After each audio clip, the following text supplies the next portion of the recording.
हमारे नबी सल्लल्लाहु अलैहि वसल्लम जब कुरान लिखवाया ना, तो चूंकि आप लिखना पढ़ना नहीं जानते थे, तो बाज दफा कातिब से ग्रामर की गलती हुई लिखने में। पाकिस्तान के फेमस मुफ्ती मौलाना तारिक मसूद आखिर क्यों इतनी बड़ी परेशानी में फंसे और क्यों सभी लोग उनको धमकियां देने पर मजबूर हो गए, इवन मारने तक की धमकियां देने लगे।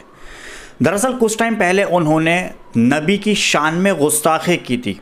अब आप कहेंगे वैसे तो ये बहुत बड़े मुफ्ती हैं, मगर उसके बावजूद भी नबी की शान में गुस्ताखी, ऐसा कैसे हो सकता है।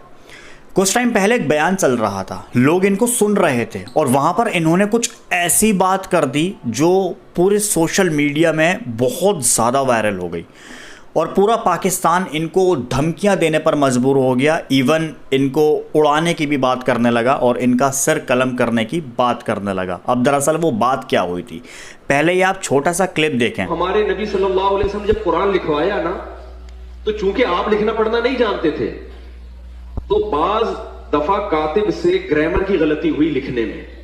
हमारे नबी ने उसकी करेक्शन नहीं की। आपको नहीं पता चला कि ग्रामर के लिहाज से ये गलत लिखा हुआ है, वो अब तक उसी। अब इस वीडियो में आपने ध्यान से सुन लिया होगा, इनका कहने का मतलब ये है कि जब हमारे नबी कुरान लिखवा रहे थे तो हमारे नबी को पढ़ना लिखना नहीं आता, नाउजुबिल्ला, हमारे नबी को पढ़ना लिखना नहीं आता। और जब उनसे कोई गलतियां हो रही थी, जो लिख रहे थे उनसे गलतियां हो रही थी, तो वो हमारे नबी करेक्शन नहीं कर रहे थे, वो जैसा लिख गया। नाउजुबिल्ला नाउजुबिल्ला, इनका कहने का मतलब वो था।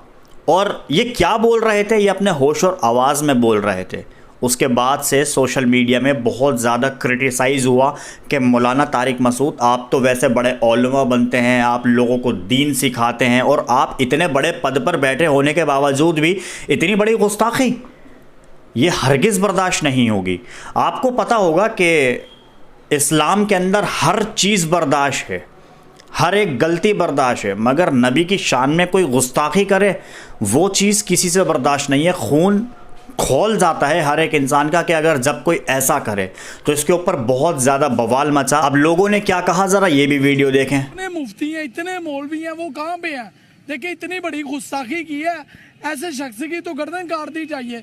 शैतान उसके ऊपर अमल करता है जिसके फॉलोअर ज्यादा, जिसको बंदे ज्यादा मानते हैं, उनको बहुत मानते हैं, तो इसीलिए शैतान अभी हमला उसी के ऊपर करे। अब आप देख रहे हैं कि ऑडियंस किस तरह से भड़की हुई है। उसके बाद इन्होंने अपनी माफी की वीडियो को भी शेयर किया, इसको भी देखें। अल्फाज से रुजू करता हूँ, मुझसे बेहतियाती हुई है तो मैं रुजू करता हूँ अपने अल्फाज से। जिन लोगों का ये ख्याल है कि मेरी वजह से उनको तकलीफ हुई है, तो मैं उन लोगों से मादरत भी करता हूँ, अल्लाह ताला से तौबा भी करता हूँ और अपने इन अल्फाज से मैं रुजू भी करता हूँ। मेरा जो पहला मादरतनामा गया था, उसमें हमारे ही बाज़ अकाबिर को, जिनमें सर फहरिस्त हज़रत मुफ्ती इब्राहीम साहब भी हैं, जिनकी हिदायत पर मैं ये दोबारा मादरतनामा रिकॉर्ड करवा रहा हूँ, तो उन समेत दीगर मेरे बाज़ अकाबिर को कुछ तहफ़्फ़ुज़ात हैं।